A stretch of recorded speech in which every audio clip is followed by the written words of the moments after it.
Today we're going to review the Vortex 2 3/4 inch expandable broadhead. These have been on the market for quite some time. I think they've been probably out for 15 or 20 years or so. And honestly, I don't even know if the company's still in business anymore. I know that a lot of the major carriers, the Bass Pro Shops, Cabela's, Gander Mountain, don't carry them anymore. They used to. I've actually just got turned on to them the last couple years. I was a raid shooter for a lot of years. I did have success with them.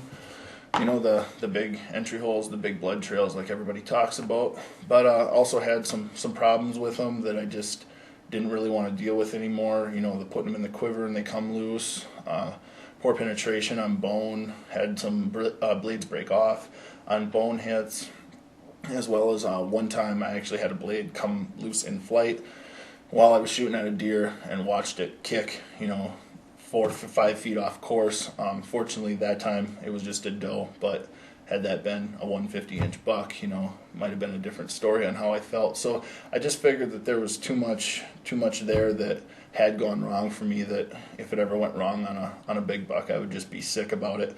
So I started looking at a variety of different other heads. I test a lot of heads every year, but these kind of stood out at me due to the fact that they have a 2 3/4 inch cut. I thought, I'd take a look at them. The Vortex 2 3/4. It's a fold back style mechanical, very similar to a Spitfire or Grim Reaper style broadhead. But these are a little bit different.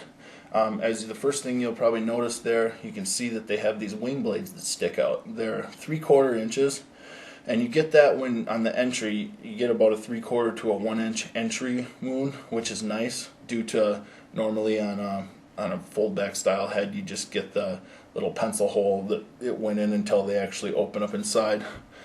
And what these do is when they hit, they actually go, the tip hits and then the sides catch, and this O-ring just slides back, and then you get these massive blades come out, and you've got a 2 3/4 inch cut. And this thing opens up very quickly. I've had some other tests when I've tested some foldbacks where, they were in 3 and almost 4 inches before the blades were fully deployed, and those were just on 1.5 inch 3-blade ones. So you would think these larger ones would take a little longer to deploy, but it wasn't the case on what we found. Tested it into various mediums. I always used the watermelon test and the head of cabbage test, because you can see how quickly that they will open up by doing a cross section of it. And we were getting full, complete expansion 2 3/4 inches, 1 inch to 1.5 inches in there. And my guess as to why that is instead of the little knobs just kind of pushing through the hide and then opening once they're in, as soon as these grab, as soon as these hit, they actually just kind of plane out on what they're into, and they stay where they are, and the arrow travels forward, and then you got the big cut. So that's kind of the function of this broadhead.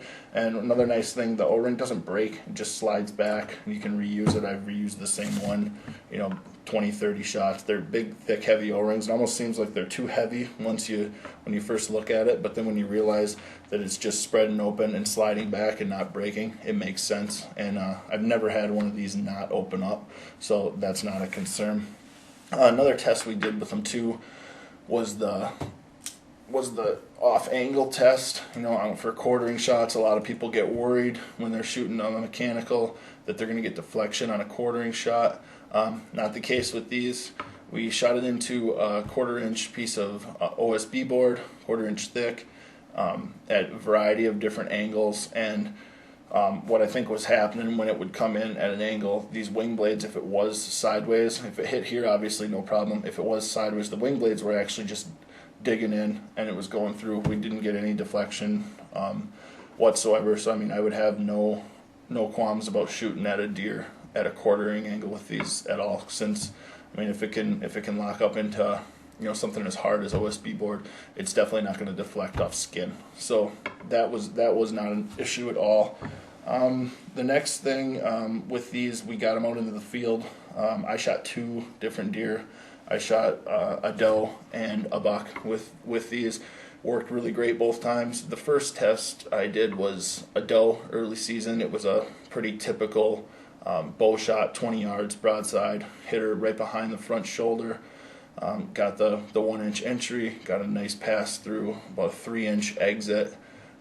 It was 3 inches wide, and it actually opened up to about an inch, 3 inches this way, about an inch tall after it spread open. So blood was everywhere. She went 30 yards, was dead on her feet. Second one, I actually made a bad shot. It was during a windstorm. I shot a buck at about 30 yards, which in hindsight I probably shouldn't have been shooting that far with as high as the winds were, but I did, and it was a fault on my part. But I ended up hitting the buck far back, and when I hit him, he bounded off, and I saw the bad hit, and we all know that feeling of hitting a deer too far back. You know it's going to be a long track job and a mess if you do even find him. But to my surprise, he went about 15 yards, stopped, wobbled over, fell dead. I'd never seen that in my life with a gut shot or paunch shot deer. But upon gutting him, I looked in there, and his stomach and intestines and everything were just absolutely lacerated by a 2 3/4 inch cut and bled out right there. The whole abdomen was just completely full of blood. So I mean, I think if I would have had a smaller head or an 1.25 inch fixed blade, would have definitely not been the case. So I would attest at least that one deer to these. The only thing I will say about them is, if you're going to shoot this large diameter head, you're going to want to be shooting a bow with high kinetic energy. The bow that I shoot for hunting is a 340 IBO rated bow at 74 pounds and a 30-inch draw. So obviously that's making quite a bit of kinetic energy. It's about 86, 87 pound-feet getting out of that. So that can push the 2 3/4 inch blades through without too much of an issue. But if you are shooting a shorter draw length, less weight, or a slower, older bow, they do make these in 1.5 inch, 2 inch, and it's 1.5 inch, 2 inch, 2.5 inches, and 2 3/4 inches. So there's something out there for everybody that would like to use them. And the other thing, they do fly real close to a field point. I know every broadhead says they fly like field point, but these, actually do, from what I can tell. I mean, they're right in there with my groups. No difference than just shooting the standard field point. I mean, if you look, there's only the 2 little wing blades at 3/4 inch. There's not really enough surface area there to plane out, to make your arrow plane at all.